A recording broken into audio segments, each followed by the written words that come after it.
340페이지 4권 14장 5항입니다.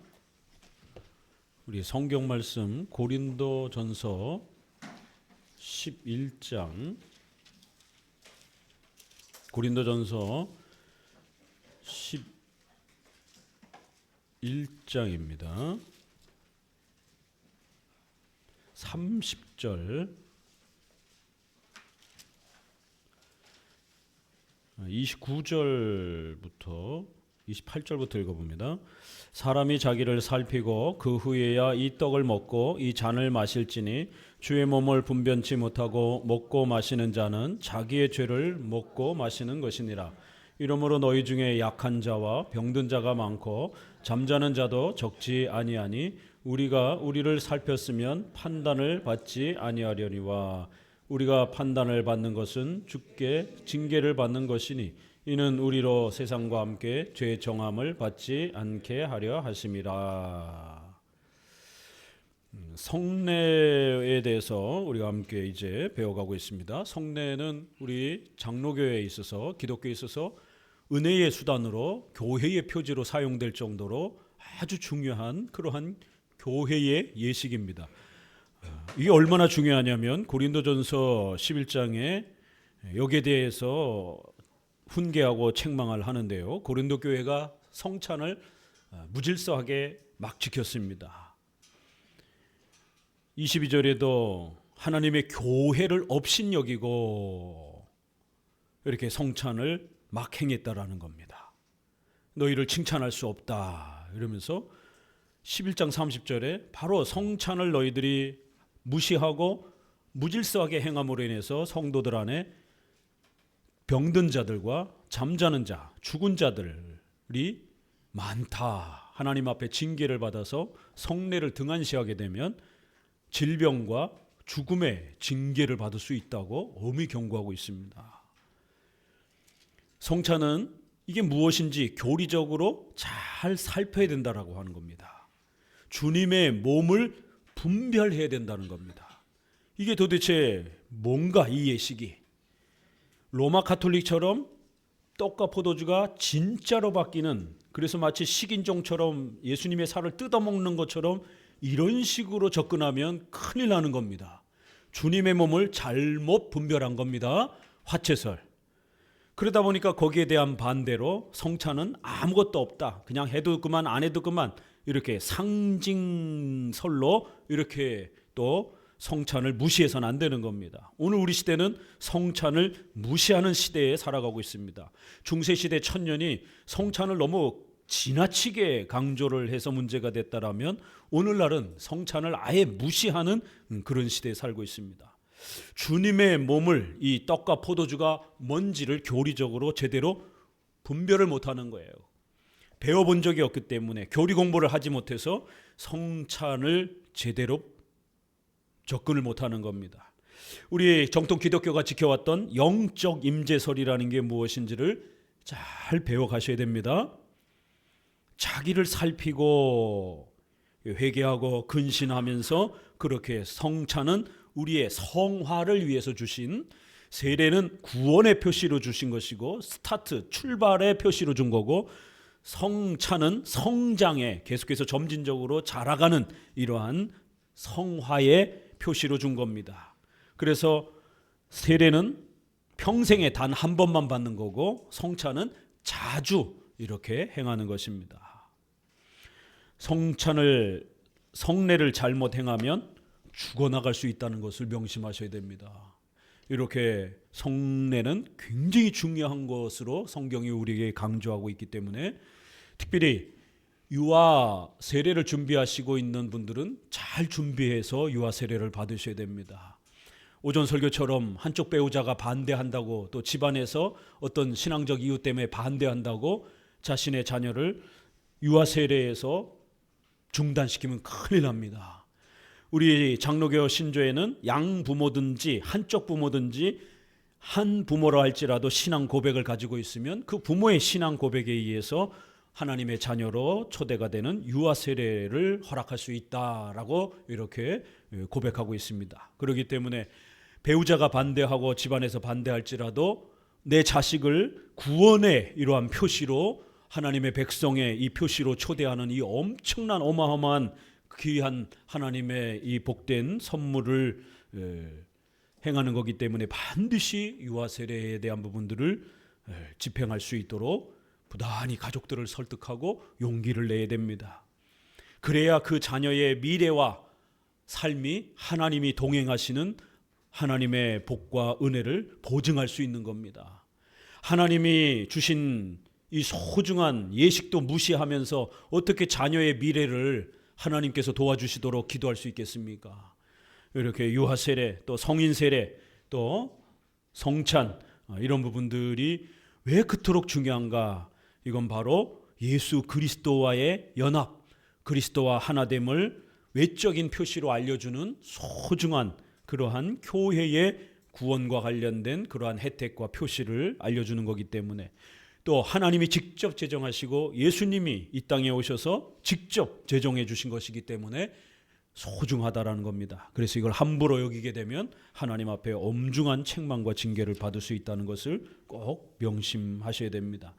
오늘 우리 시대는 세례와 성찬을 잃어버린 시대, 교회 시대라고 이렇게 평가할 수 있습니다. 세례 교육도, 유아 세례 교육도, 부모 교육도 제대로 하지도 않고, 해도 그만 안 해도 그만이고, 또 성찬도 교육도 제대로 하지도 않고 1년에 2번 그저 형식적으로 행하기도 하고, 또 바쁘다고 일찍 가버리기도 하고, 그러면서 실제로 집안에서 경제적인 고통을 받을 때 왜 우리 집은 이렇게 경제 문제가 해결이 안 될까? 가족 안에 질병의 이런 고통을 겪고 있을 때 왜 하나님이 우리 가족들을 치료해 주시지 않을까? 직장에 사업의 문제가 발생이 됐을 때 왜 하나님이 우리의 가족의 이 사업의 문제를 해결해 주지 않을까? 의식주와 관련된 이런 고통을 왜 하나님이 안 도와주실까? 이러고 있는 겁니다. 왜 그런 일들이 벌어집니까? 말씀 중심의 예배, 주일 성수를 소홀히 하게 되면 그런 징계가 따라붙습니다. 성찬 중심의 예배, 바로 이 성례를 등한시하게 되면 고린도서 1장 30절의 경고처럼 의식주의 엄중한 징계를 받을 수 있습니다. 그렇기 때문에 반드시 주일 성수와 성례의 회복으로부터 교회의 이러한 또 신앙적 질서가 회복이 된다는 걸 명심하셔야 됩니다. 우리 수요일 날 여호수아서 들어가기 시작했습니다. 여리고성 전투를 앞두고 하나님은 다른 거 원하지 않았습니다. 군대, 무기, 장정들 다 필요 없다. 할례를 행하라. 유월절을 행하라. 구약의 세례와 성찬에 해당이 되는 할례와 유월절을 시킵니다. 전쟁을 앞두고 있는 청년들에게 성인들을 할례를 시켜버리는 거예요. 지금도 포경 수술을 하게 되면 한 달 가까이 남자들이 정상 생활을 못하고 회복의 치료의 기간을 둬야 됩니다. 항생제가 발달이 된 이런 시대조차도 이렇게 치료가 오래됩니다. 남자의 급소기 때문에.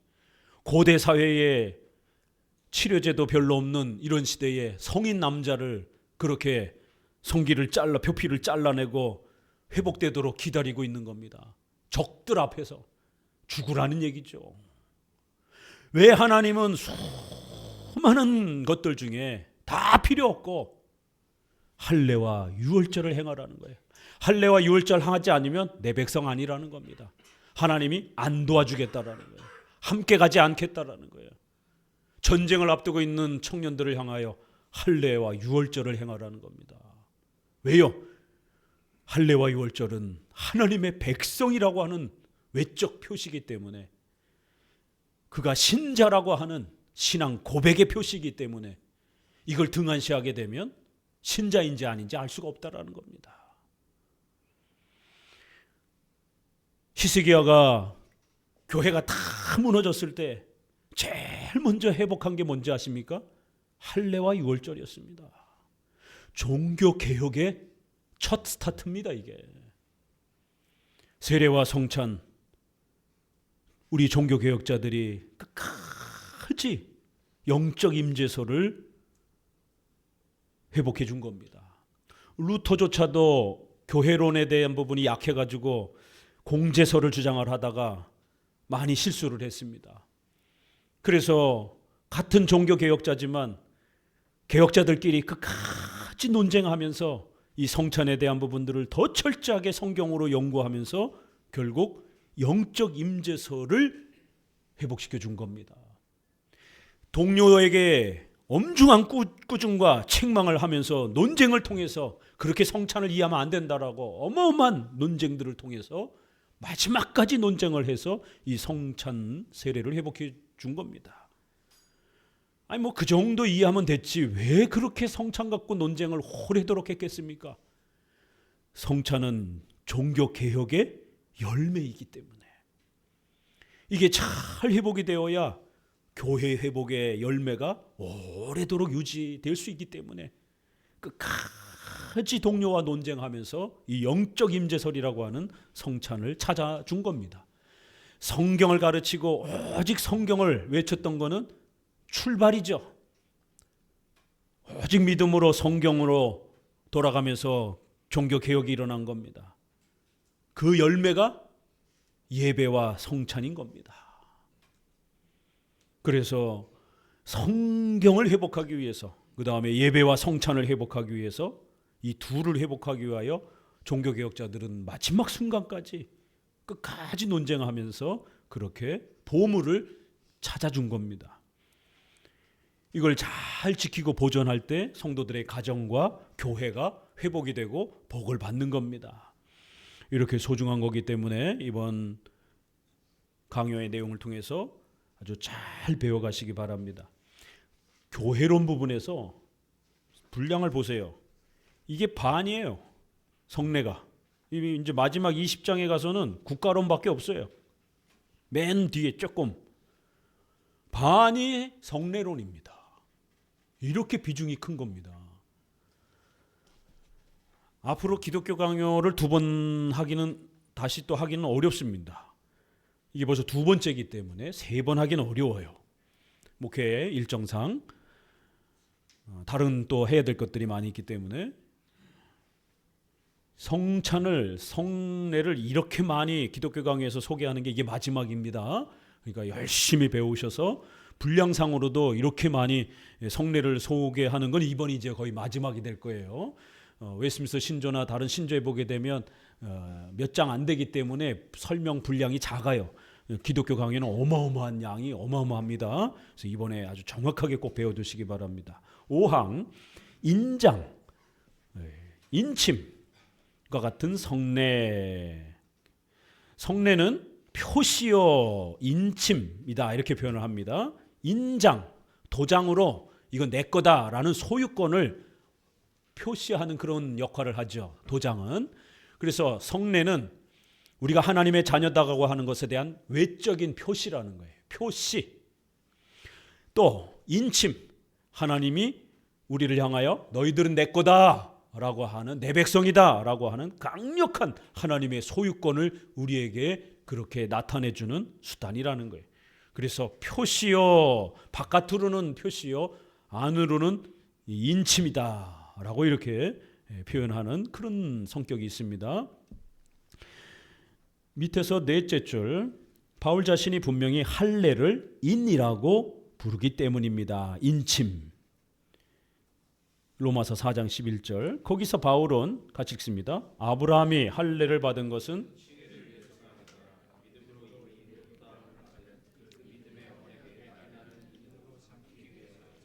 명백하게 주장한다. 로마 카톨릭처럼 구원을 주는 수단이 아닙니다. 로마 카톨릭은 세례를 안 받으면 지옥 가요.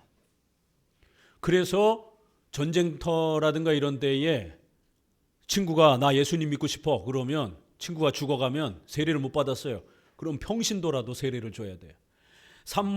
삼파들이 아기를 받는데 아기가 죽어가요. 그러면 여자라도 세례를 줘야 돼요. 왜? 세례를 못 주면 지옥 가기 때문에. 세례가 구원을 주는 수단이에요. 그렇지만 우리는 세례 그 자체가 구원을 주는 수단은 아닙니다. 과거형이에요. 과거형. 이미 오직 믿음으로 구원받은 것을 보조자료로 도와주는 거예요. 이미 구원받은 것을 표시하는 표시요 인침인 겁니다. 이거 잘 구별하셔야 됩니다. 구원을 주는 수단이 아니라 구원 받은 것을 표시하고 인치는 겁니다. 그래서 이렇게 표현하는 겁니다. 칭의를 위해서 구원을 주는 그러한 수단이 아니라 이미 받은 것에 대한 표시요 날인 인침이다. 구원을 주는 수단이 아니라 구원 받은 것을 표시하는 것이다. 이 차이가 구별돼야 됩니다. 341페이지 위에서 셋째 줄, 이 점에서 성례가 말씀보다 나은 것은 그것이 약속을 우리 앞에 사생화를 그리듯이 나타내 보이기 때문입니다. 우리가 말씀을 통해서 오직 믿음으로 구원받는 게 이게 기독교의 원리입니다. 그런데 이제 우리가 연약하다 보니까 하나님은 이렇게 사생화, 그림을 그리듯이 외적인 표시로 선명하게 보이는 표시를, 구원받은 표시를 우리에게 남겨놓으신 거라. 보조수단인 겁니다. 성례는 우선적인 거는 성경을 오직 믿음으로 구원받는 거예요. 밑에서 넷째 줄, 신자는 눈으로 성례를 볼 때 같이 읽어요. 눈에 보이는 물질에서 그치는 것이 아니라 경건한 명상에 의해서 내가 비유적으로 암시한 여러 단계를 밟아 성례 안에 감추어 있는 숭고한 신비를 향해서 올라간다. 이렇게 성례에는 아주 신비로운 힘과 효력이 있다라는 겁니다. 6항, 언약의 표징인 성례. 성례는 무엇을 표시하는 겁니까? 구원받은 것에 대한 표시. 구원은 구약의 신약에 보통 은혜 언약으로 복음이 많이 표시돼요. 은혜 언약, 나는 너희 아버지가 될 것이고 너희는 내 자녀가 된다. 어떻게 해요? 예수님을 통해서. 바로 은혜 언약이라고 하는 형태로 복음이 많이 가르쳐지기 때문에 바로 이 은혜 언약을 표시하는 것으로 성례를 말합니다. 주께서는 그 약속을 언약이라고 부르시며 성례를 언약의 표시라고 부릅니다. 밑에서 여섯째 줄 읽습니다.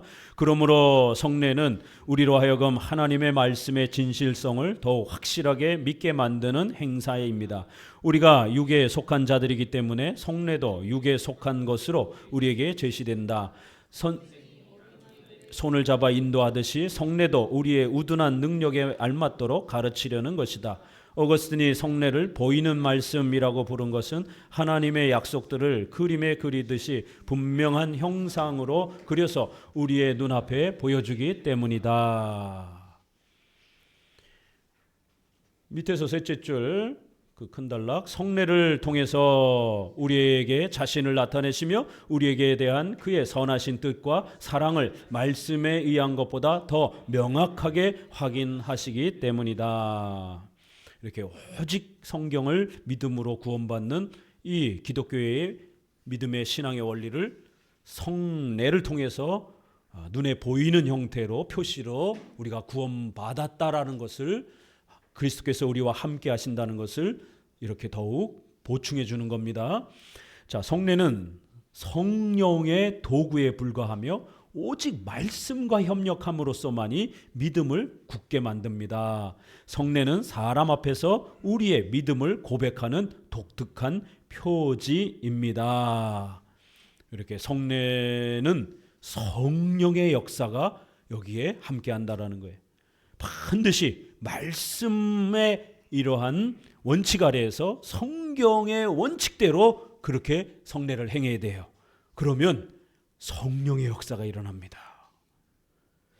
이렇게 성례는 어마어마한 하나님의 은혜의 수단이라는 겁니다.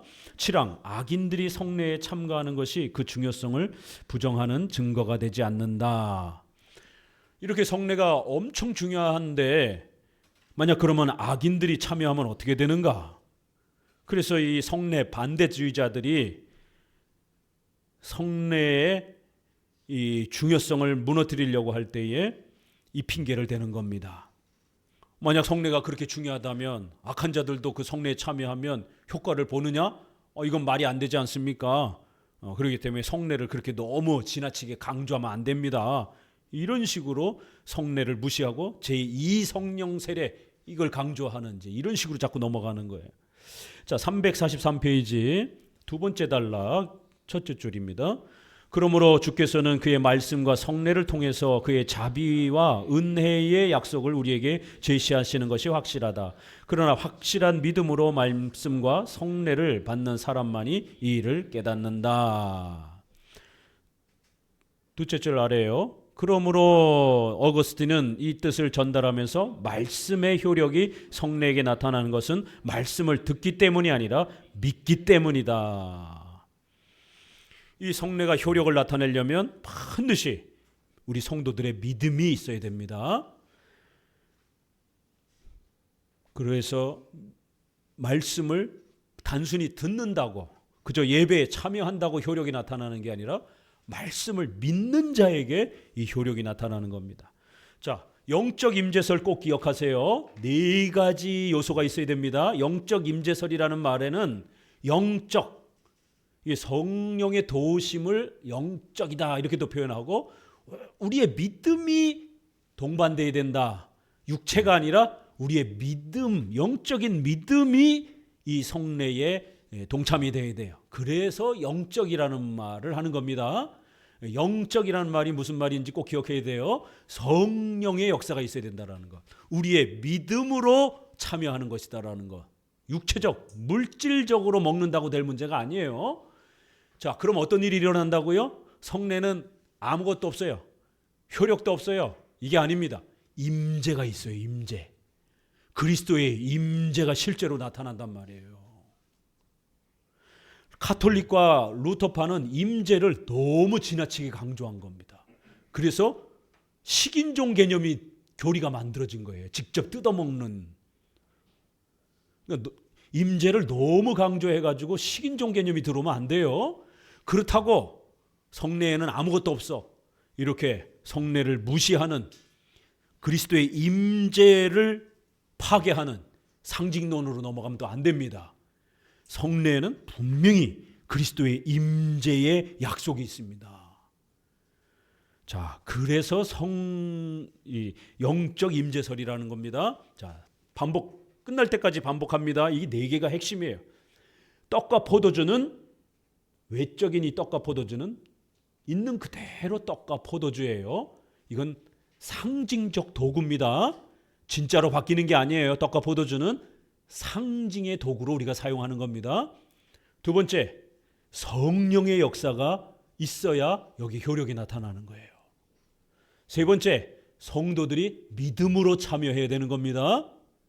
네 번째, 그러면 그리스도께서 임재하셔서 우리와 함께 해주시는 놀라운 역사가 일어나는 거예요.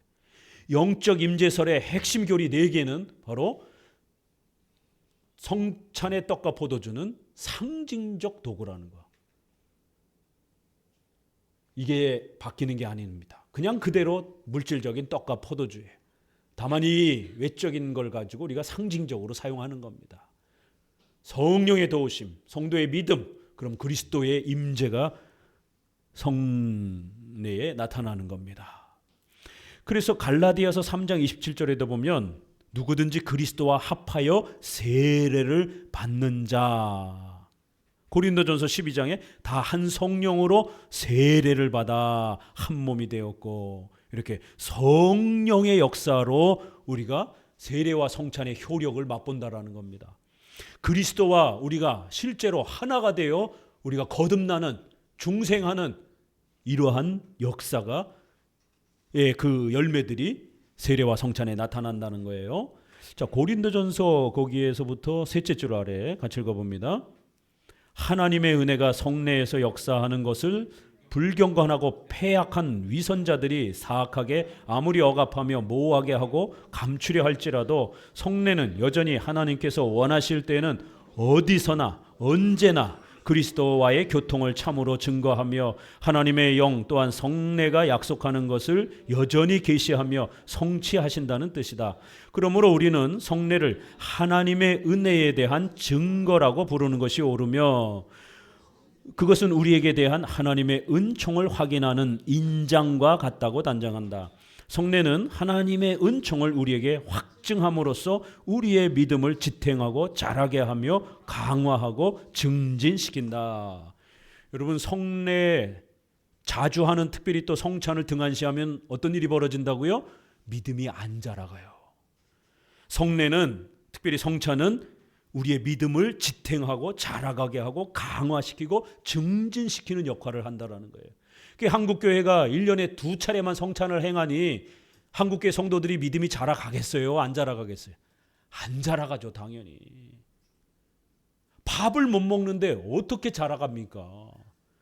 이 성찬은 하나님이 주신 영의 양식이요, 소중한 이 은혜의 수단인데 이걸 안 써요, 안 사용해요. 그러면 안 자라가는 겁니다. 굶어 죽는 거예요. 강화하고 자라가게 하는 수단이라는 겁니다. 자, 8항. 성례에 의해서 믿음이 굳게 된다는 것은 어느 정도 말할 수 있는가? 이렇게 성례는 우리의 믿음을 굳게 해주는 거예요. 강화시켜주는 거예요. 성장시켜주는 거예요. 어느 정도까지요? 한번 보면 밑에서 5째 줄. 우리의 믿음은 인생의 모든 시기를 통하여 항상,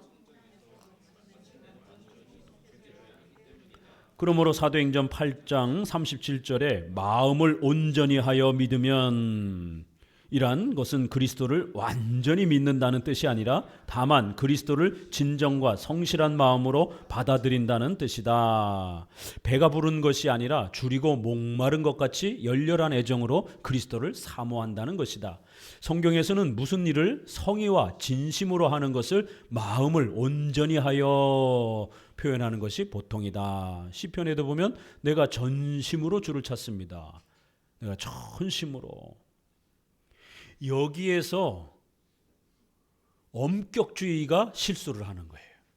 회중파나 이러한 엄격주의, 경건주의가 이 부분을 실수하는 거예요. 성경에 마음을 온전히 하여 믿으면 내가 전심으로 주를 찾사오니, 이런 표현을 잘못 읽어가지고 회심 준비론 이런 게 나오는 겁니다. 일반적으로 신앙 고백적으로 하는 회개는 마땅치 않은 거예요. 우리 장로교는 신앙 고백적 회개라 이렇게 표현을 합니다. 보통 교리 문답을 통해서 죄가 무엇인지, 예수님을 어떻게 믿는지 이렇게 문답으로 가르쳐 주는 거예요.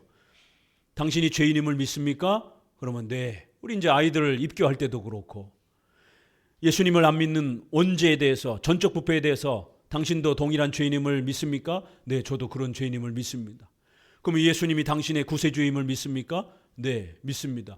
눈물 한 방울 안 흘려도 그 교리문답을 통해서 배웠던 그 내용을 고백하고 받아들이면, 그 신앙 고백의 내용을 받아들이고 신앙 고백하면 우리는 그 회개를 인정하는 거예요. 그리고 정기적으로 교회 잘 다녀요, 주일날. 그러면 세례가 가능한 겁니다. 그런데 완벽한 회심, 철저한 회심, 극적인 회심, 준비된 회심, 이러니까 진심으로 하는 회심, 이렇게 경건주의나 회중파에서 자꾸 이런 표현을 강조한단 말이에요. 눈물도 안 흘리면서 회개했어? 이거 가짜 같은데? 막 떼굴떼굴 굴르고 막 옷을 찢고 이렇게 회개를 해야 진짜 회개 같지, 그냥 앉아갖고 말로 몇 마디 하는 회개가 진짜 같지 않은 겁니다. 마땅치 않은 거예요. 그래서 준비적 회개라는 개념이 나오는 겁니다. 그럼 도대체 준비를 몇 단계, 어느 정도 해야 되느냐? 이걸 윌리엄 퍼킨스가 제일 먼저 청교도 계열에서는 제시를 했고, 감리교회 웨슬레가 이거를 제시를 했고, 알미니안주의가 이걸 제시했고, 로마 카톨릭이 단계별 회개론을 제시한 겁니다. 이게 우리 정통 기독교 교리가 아니에요. 단계별 회개론, 단계별 이런 준비된 회개론은 장로교 교리, 정통 기독교 교리가 아닙니다. 우리는 단회적 회개를 강조하는 거예요. 예수님을 믿는데 1단계, 2단계, 3단계, 10단계 걸쳐가지고 회개를 합니까? 아니에요. 나는 죄인입니다. 우리 장로님 기도하신 것처럼 나는 죄인입니다. 세리와 같이 그 세리가 몇 단계에 걸쳐서 회개했습니까? 아니에요. 하나님 주여, 저는 죄인입니다. 그러면 다 받아들인 거예요. 예수님 그 좌우편에, 보통 우편의 쪽이라고 많이들 이렇게 이제 성경에는 없지만 우쪽을 주로 고대에는 많이 강조하다 보니까 우편의 강도일 거라고 추론을 해요. 그럼 우편의 강도가 그 숨이 껄떡껄떡 넘어가는데 10단계를 거쳐가지고 회개했습니까? 아니에요. 우리는 죄인입니다. 한마디밖에 없어요. 그 예수님이 너가 오늘 나와 함께 낙원에 천국에 이를 것이다. 그 회개를 인정하고 받아들여 주잖아요. 단계별 회개가 없어요. 칭의, 구원과 관련해서는 단 한 번 예수님 믿겠다라고 고백하면 되는 거예요. 물론 성화의 고백은 계속 우리가 자라가는 거니까 그건 반복적으로 할 수 있어요. 성화 관련해서는 우리가 거짓말도 하고 약속도 안 지키기도 하고 또 미움이 우리 안에 찾아오기도 하고 신자들 안에 이런 연약함들이 있잖아요. 이건 반복적으로 하는 거예요.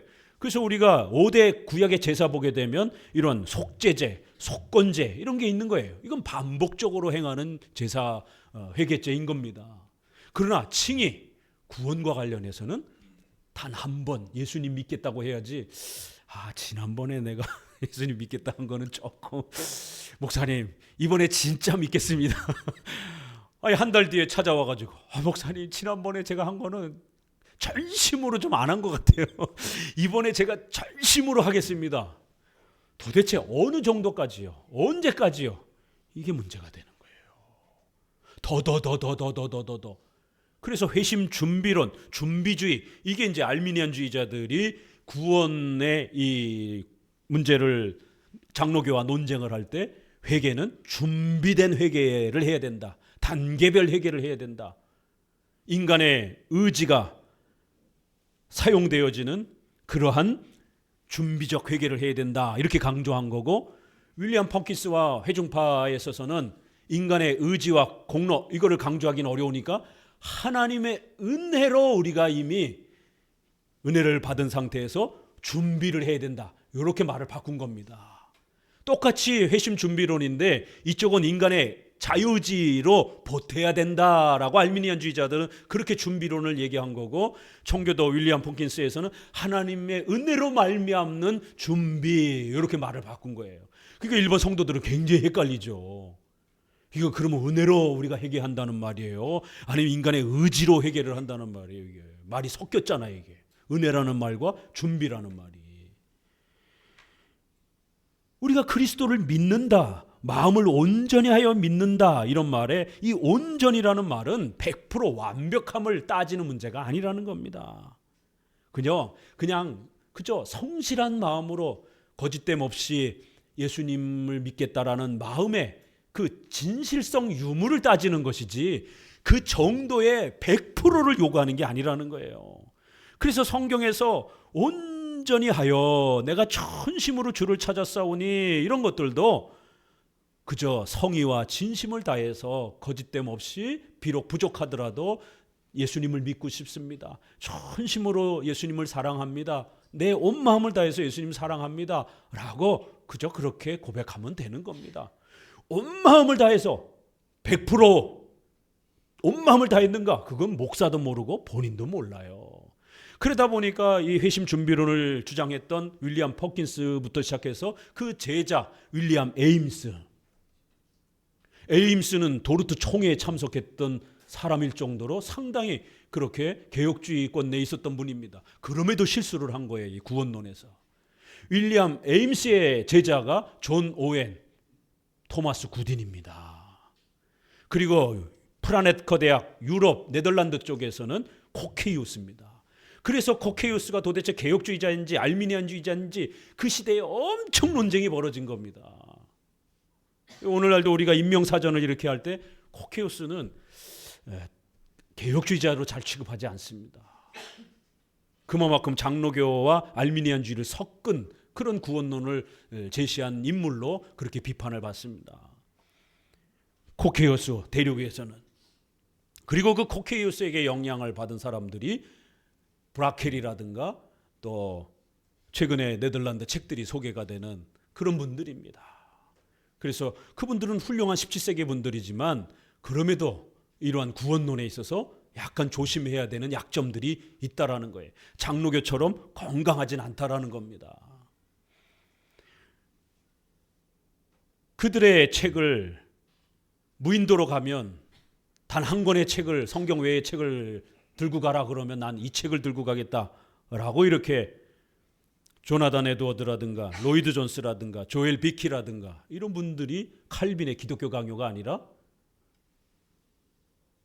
지금 말씀드렸던 그들의 책 중에 하나를 이야기합니다. 왜 기독교 강요라고 말하지 않을까 자신 있게. 저는 기독교 강요라고 얘기하겠어요.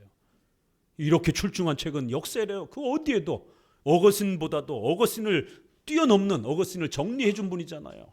오거스틴의 어떤 부분들도 문제가 있다라고 이렇게 정리해 주면서 더 완성시켜주는 이러한 출중한 교과서적인 이러한 어마어마한 책을 뒤로하고 왜 자꾸 칼빈의 장로정치 제도를 제시했던 이런 내용을 회피하고 회중교회론을 제시하는 그들의 책을 더 훌륭한 책으로 이렇게 자꾸 받으려고 하냔 말이에요. 칼빈주의, 개혁주의 그러면 칼빈이 제시한 이러한 장로정치 제도까지 온전히 계승을 해야지 왜 장로정치는 뚝 떼버리냔 말이에요. 그럼 온전한 칼빈주의자라고 말할 수는 없는 것이죠. 약간 부족한 칼빈주의자라고 이렇게 표현할 수밖에 없는 겁니다. 우리가 5 칼빈주의라고 해서 도르트 신조의 5가지 교리를 이야기할 때 제한 속죄를 빼려고 하는 개혁주의자들이 있습니다. 그래서 이들을 4 칼빈주의자라고 합니다. 정통 칼빈주의자들을 5 무조건적인 선택, 제한 속죄, 전적 부패, 성도의 견인, 불가항력적 은혜 이렇게 한 5개가 핵심인데 여기에 제한 속죄를 빼려고 하는 개혁주의자들이 있어요. 왜요? 예정론 싫어해가지고. 아니, 개혁주의자라고 하는데 예정론을 싫어해요. 불편하게 여깁니다. 그럼 온전한 칼빈주의자가 아닙니다. 부족한 칼빈주의자예요. 이렇게 지나치게 엄격주의로 빠져버리게 되면 성례는 부족해서 주는 건데 이런 교회들 가게 되면요. 부족한 성도들은 성찬 근처도 못 가요. 부족하니까 성찬에 참여할 수 없다라는 거예요. 온전한 모습이 아니라는 거예요. 완벽한 성찬의 준비가 안 돼 있다라는 거예요. 회개도 회심 준비론이 나오지만 이게 성찬으로 넘어가게 되면 완벽한 성찬 준비론이 또 요구되는 거예요. 그래서 웬만큼 준비 안 된 성도들은 성찬 참여를 안 시킵니다. 목사님하고 장로님 몇 분밖에 참여를 못 해요. 그러나 장로교는 웬만하면 참여시키는 거예요. 그러니까 저쪽에서는 장로교 너무 널널하다, 느슨하다 이렇게 비판하는 거예요. 그럴 때 우리 장로교는 이거는 완벽한 자들에게 준 게 아니라 연약하고 부족하기 때문에 자꾸 쓰러지니까 그런 연약한 성도들을 위해서 보조수단으로 준 겁니다. 붙잡도록. 아니 근데 연약하다고 뺏어 버리게 되면 그럼 그 연약한 성도들은 어떡합니까? 그러니까 그런 연약한 성도들은 명목상 그리스도인이라고까지 신자가 아니라고까지 이렇게 막 비판을 하게 되는 거예요. 엄격주의에 있어서는. 그래서 로이드 존스조차도 로마서 7장에 있어서 바울의 그 고백을 오라 공고한 자로다 이 사망의 몸에서 누가 나를 구해줄 것인가 이 바울의 고백을 불신자 고백으로 봅니다. 우리 장로교는 신자로서 성화에 있어서 고뇌하는 바울의 죄를 아파하는 바울의 고백으로 해석을 하는데 로이드 존스는 이건 신자도 아니고 신자가 아닌 것도 아니고 명목상 신자에 해당이 된다. 이렇게 괴로워하는 신자는 신자가 아니라는 거예요. 신자는 이렇게 괴로워하면 안 된다는 거예요. 완벽한 단계에 있어야 된다는 겁니다. 그래서 연약한 성도들을 성도 취급하지 않게 되는 이런 엄격주의가 나오게 되는 거예요. 그래서 이런 엄격주의, 경건주의는 교회 분위기가 굉장히 과격합니다. 로이드 존스 좋아하는 교회 가보세요. 굉장히 과격해요. 성찬 엄격하게 관리한다고 그러면서 웬만해선 참여 안 시킵니다. 그러나 기독교 강요에서는 그렇게 접근하면 안 된다는 거예요. 성례는 온전함을 100%를 요구하는 게 아니라 성실성만 따져보면 된다라는 겁니다. 자, 345페이지로 넘어오셔서 두 번째 달라. 여기서 그들은 제2 능력 세례를 강조하는 이 제세례파 경건주의를 말하는 거예요. 오늘날로는. 자, 여기서 그들은 읽어요. 만일 성례가 믿음을 증진시킨다면 성령을 주신 것은 헛수고였으며 성령이야말로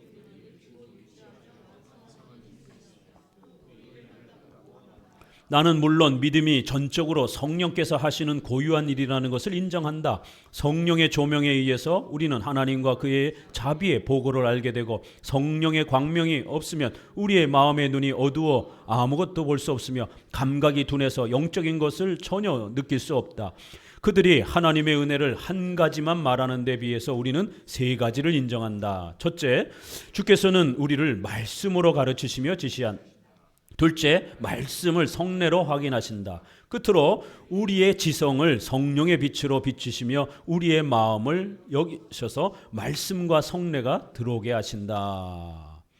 이 그들은 이 성례를 무시하는 사람들은 성례가 믿음을 증진시키는 그러한 수단이라면 성령의 이러한 역사가 헛수고 아니냐.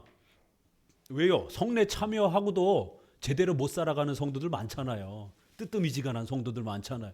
아니 성례 참여했는데 예배도 잘 안 나오고 뭐 이 신자 모습이 이래요. 그러면 성령이 역사 안 한 거 아니냐 이런 식으로. 성례가 그렇게 대단하다면 이 성례에 참여하고 나면 뭔가 좀 삶도 변화가 되고 이 신앙도 좀 성장하고 이래야 되는데 뭐 이렇게 맨날 뜨뜻미지근해 신자가. 그러니까 성례는 가치가 없는 것이다 라고 이렇게 성령의 역사를 성례에다가 그렇게 너무 강조하면 안 된다고 비판을 하는 겁니다. 진짜 성령이 역사하게 되면 제2의 능력 세례와 같이 이렇게 성령이 뜨겁게 임하면 막 까무러치고 이런 진짜 표시가 나타난다는 거예요. 그래서 막 떼굴떼굴 굴르고 막 미래 예언도 하고 막 방언도 하고 그래서 막 병도 치료가 되고 교회에 뜨문뜨문 나오던 사람이 교회 열심히도 나오고 술 담배 하던 사람이 당장 술 담배 끊고 이런 엄청난 획기적인 좀 뭔가 변화가 있어야지 그게 진짜 성령이 임한 증거지. 아니 장로교는 맨날 성례 강조하면서 성찬 참여하고 나서도 이 성도가 별로 안 바뀌네? 그러면 이거 성령이 역사 안 한 거지 이러면서 비판을 한다는 거예요. 아닙니다. 술 담배를 당장 끊는 게 성령의 임재하심의 외적 표시로 평가하면 큰일 납니다. 물론 술 담배를 끊고 이렇게 성실하게 좀 더 이렇게 자라가면 감사하죠. 그러나 아직은 왜? 그건 중독성에 이 신체에 이런 중독성에 물들어 있기 때문에 오랜 세월 이렇게 약물로도 치료를 해야 되고 그런 많은 또 이러한 그 수단이 필요합니다. 단지 그런 몇몇 가지를 갖고 성령의 능력을 받은 것으로 이렇게 평가를 하게 되면 실제로 그런 열매가 안 나타나는 사람들을 다 깡그리 무시하게 된다는 거예요. 마음으로부터 하나님을 진심으로 사랑하는 또 이런 좀 소극적인 사람, 내성적인 사람, 잘 드러나지 않는 이런 사람들을 무시하게 되고 깔보게 되는 이런 일이 벌어진다라는 겁니다. 성령의 그러한 열매는 갈라디아서 5장 22절 23절에 있는 것처럼 까무러치고 막 떼굴떼굴 굴르는 게 아니라 온유하고 평화하고 싸우던 사람이 부부싸움 많이 하던 사람이 부부싸움도 안 하고 친절하고 자비롭고 충성, 국가나 회사나 교회나 충성되게 성실하게 일도 잘하고 약속 펑크 내지 않고 이런 게 성령 충만함이지. 술 담배를 당장 끊고 뭐 이런 어떤 외적인 보이는 몇 가지가 나타난다고 해서 그게 성령 충만한 그런 어떤 실제적 표시라고 너무 그렇게 강조하면 안 됩니다. 왜냐하면 성령께서는 세 가지로 역사하시기 때문에 그렇다라는 거예요. 말씀을 사모하면서 눈물을 툭툭 흘리고 오전 설교 말씀을 들을 때처럼 그렇게 말씀을 들으면서 가슴이 뜨거워지고 너무 감격해하는 거예요. 이렇게 말씀으로 가르치면서 성령께서 그 말씀이 우리 마음에 들어오도록 역사하는 거예요. 둘째는 성례에 참여하면서 그리스도와의 연합을 마음껏 누리면서 한꺼번에 많이 아니더라도 인간이기 때문에 연약하잖아요. 목사도 그렇게 금방금방 안 바뀝니다. 모세 보세요. 얼마나 불평불만하고 투정을 부리고 하나님이 그렇게 수도 없이 부르는데도 불구하고 하나님 핑계대고 안 가고 목사님조차도 그렇게 단계별로 성장해 가는데 뭐 어느 날 갑자기 하루아침에 그냥 무슨 천사가 된 것처럼 이렇게 할 수는 없는 겁니다. 그래서 성례를 통해서 또 성령께서 점차적으로 계속해서 자라가게 하시고 또 마지막 세 번째는 우리의 지성과 마음과 의지를 성령의 빛으로 또 밝히셔서 우리가 술 담배도 끊게 하는 의지의 결단도 하게 되고 또 다양한 삶의 또 이러한 변화도 나타나게 하고 이러는 것이지 딱 하나만 갖고 얘기하면 안 되는 거예요. 이렇게 성령의 역사란 말씀, 성례, 또 그다음에 우리의 지성과 삶의 인격적 변화를 통해서 다양하게 이렇게 열매 맺는다라는 겁니다. 그래서 한두 개 가지고 너무 엄격주의로 이렇게 몰아붙이면 안 돼요. 구항, 성례에 역사하시는 성령. 밑에서 맨 아래줄 성내에 어떤 비밀한 힘이 영구히 내재해서 그 자체만으로서 믿음을 증진하거나 강화한다는 것이 아니다. 잘 읽으셔야 돼요. 이건 로마 가톨릭 주장입니다. 그래서 로마 가톨릭은 믿음이 없어도 그 성찬에 참여해서 빵을 먹으면 병이 치료되고 귀신이 나가고 복을 받고, 그래서 사람들이 딴 때는 안 나와도 성탄절날 교회 가면 복 받는 줄 알고 이런 식으로 생각하는 것처럼 1년에 한 번 성찬에 참여해서 빵은 먹으려고 하는 거예요. 미신적으로 사용하는 것이죠. 그 떡 자체가 무슨 신비한 능력이 있어가지고 그걸 만지고 그걸 먹으면 병이 낫고 막 이런 게 아닙니다. 나는 주께서 그것을 제정하신 목적이 믿음을 확립하고 증진하는 데 있었다고 생각한다. 믿어야 되는 거예요. 성경의 그 성찬에 대한 약속을 믿는 겁니다. 그러나 성례가 그 임무를 올바르게 수행하려면 반드시 같이 읽습니다. 저 내적 교사인 성령께서 오셔야 합니다. 성령의 힘이 아니면 마음속에 침투하고 감정을 움직이며 우리의 영혼을 열어서, 둘째 줄 아래, 그러므로 나는 성령과 성례를 구별해서 역사하는 힘은 전자에 있고 성령에 있고요, 후자에는 그 임무만을 남깁니다. 이 임무는 성령의 역사가 없으면 내용이 없고 빈약한 것이 되지만 성령이 그 속에서 역사하며 힘을 나타내실 때에는 위대한 효력을 발휘합니다. 실제로 효력이 발휘게 하게 되는 것은 성령이 도와주셔야 되는 거고, 성찬 세례는 외적인 도구라는 겁니다. 쭉 내려오셔서 10방, 사람이 설득될 때와 같습니다.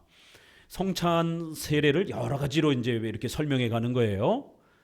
347페이지 위에서 셋째 줄 읽습니다. 우리는 믿음을 강화, 증진시키는 일을 하나님에게서 빼앗지 않고 도리어 하나님께서 그의 내적 조명으로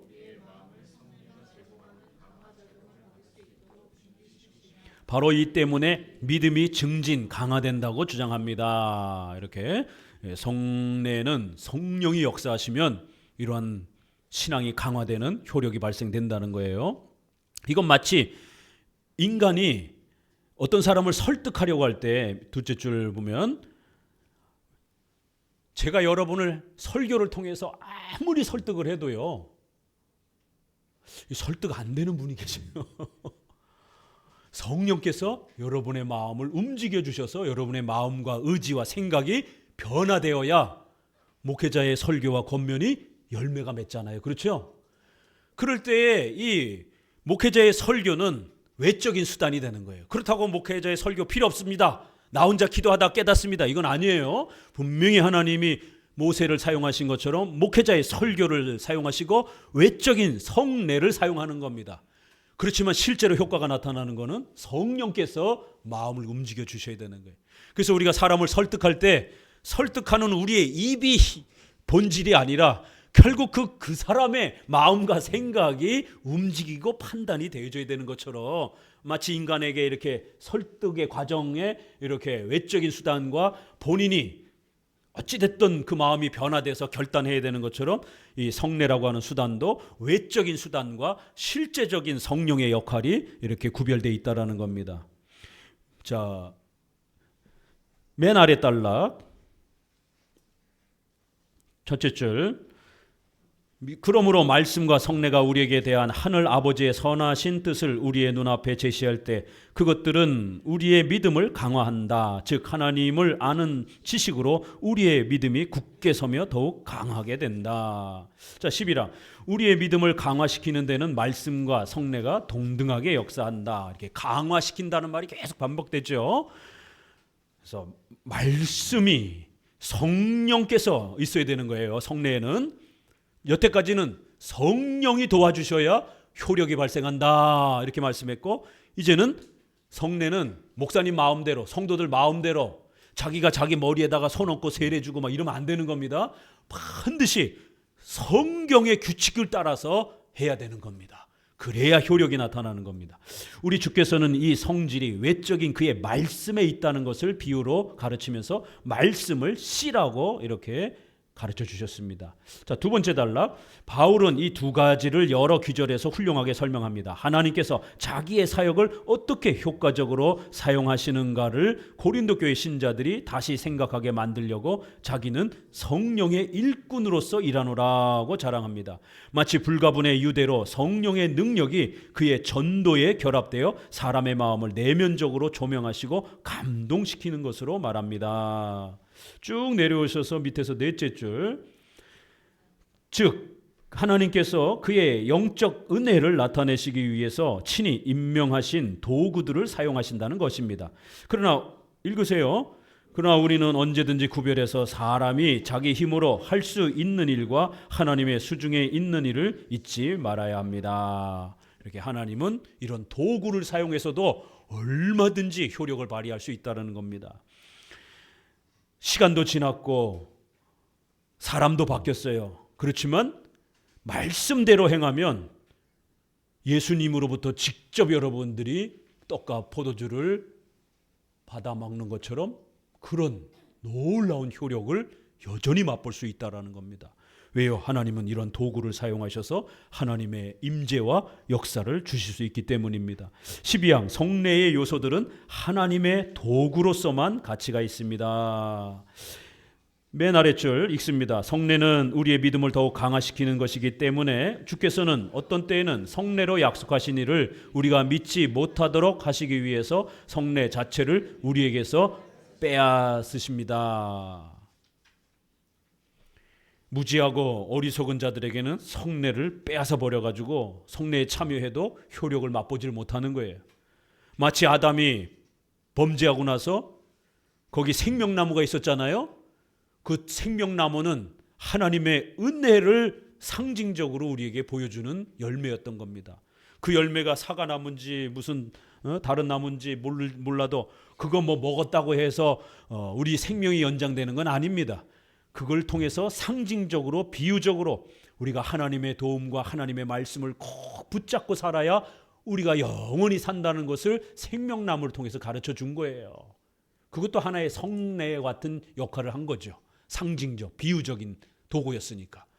그래도 그 도구는 굉장히 중요한 거기 때문에 아담이 믿음도 없이 그거를 따먹을까 봐 아담을 쫓아내버린 겁니다.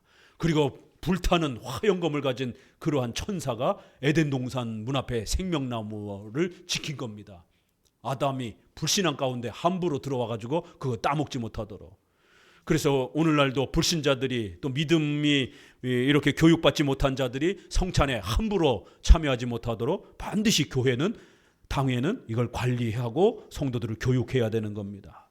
왜냐하면 성찬은 소중한 거기 때문에 등록하지 않은 사람들이 또 세례받지 않은 사람들이 또 교육을 받지 않은 사람들이 또 죄를 지은 사람들이 함부로 성찬을 참여했다가는 본인도 벌을 받고 이걸 관리하지 않은 당회도 벌을 받는 이러한 심각한 고린도서의 책망이 주어질 수 있기 때문에 그런 겁니다. 자, 쭉 내려서 중간쯤에 두 번째 단락 한 넷째 줄.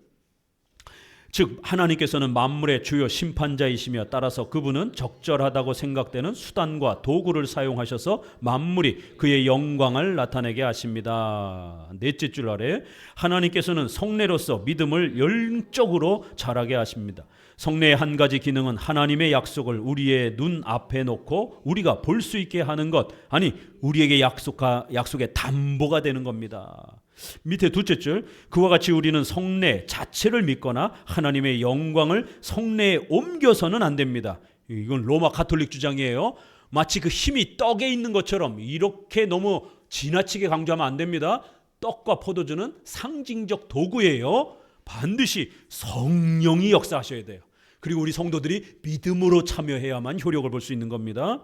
떡 자체가 무슨 능력이 있어가지고 병든 자에다가 떡을 먹이니까 병이 치료가 되고 이런 게 아닙니다. 믿음이 있어야 병도 치료가 되는 거예요. 하나님 앞에 간절히 믿음으로 기도하면서 치료시켜달라고 간절히 기도하면서 성례를 사용하는 겁니다. 그러면 치료 역사가 일어날 수도 있어요.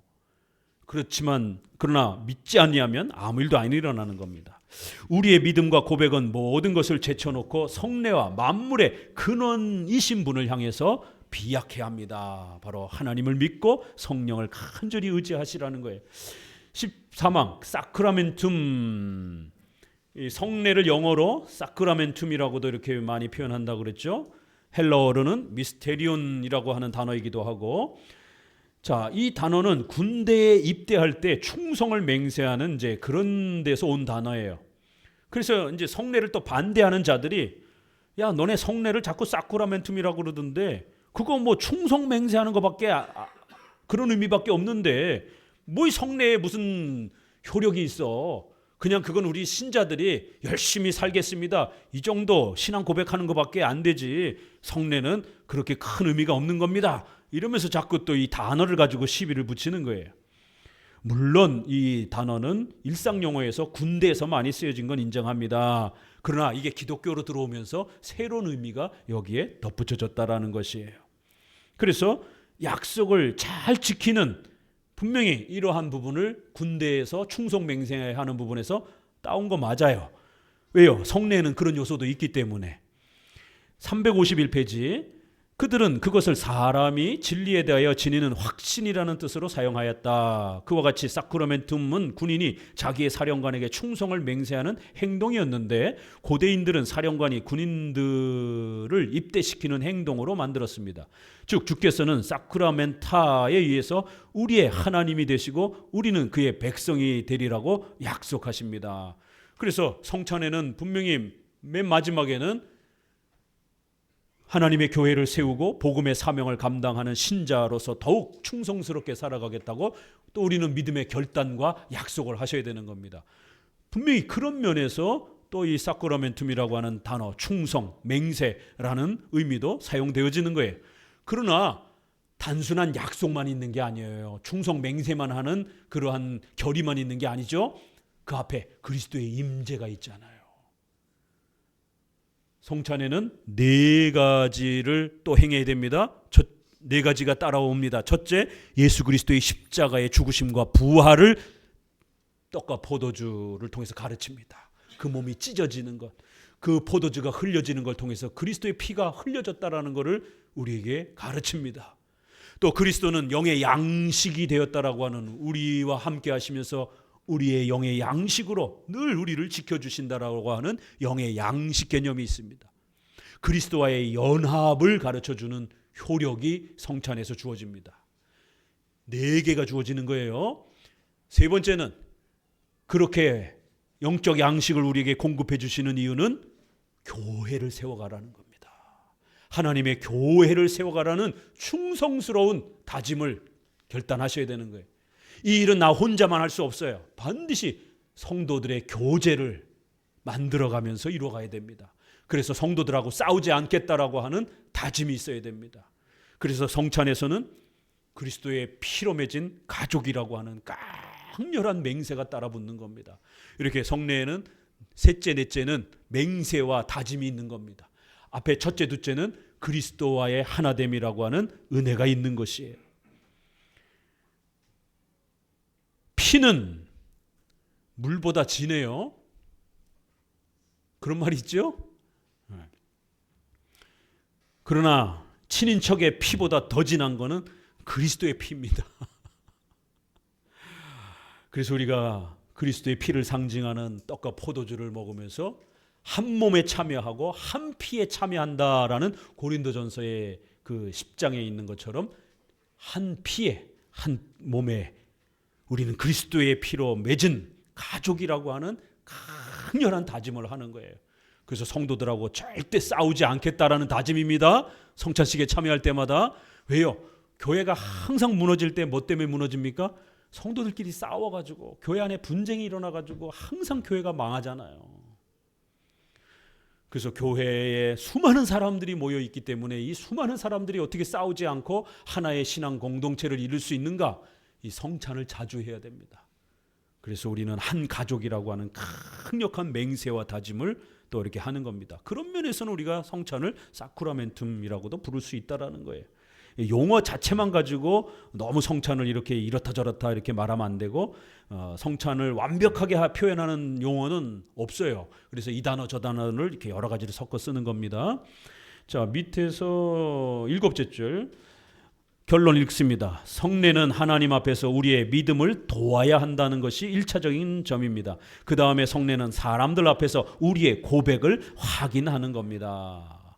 이렇게 그리스도와 하나가 되는 놀라운 은혜를 우리에게 주는 것 하나가 있고, 또 하나는 신자로서 사명 감당하며 살겠다는 강력한 다짐과 결의가 또 이 성찬의 중요한 또 내용으로 이렇게 따라 붙는다라는 겁니다.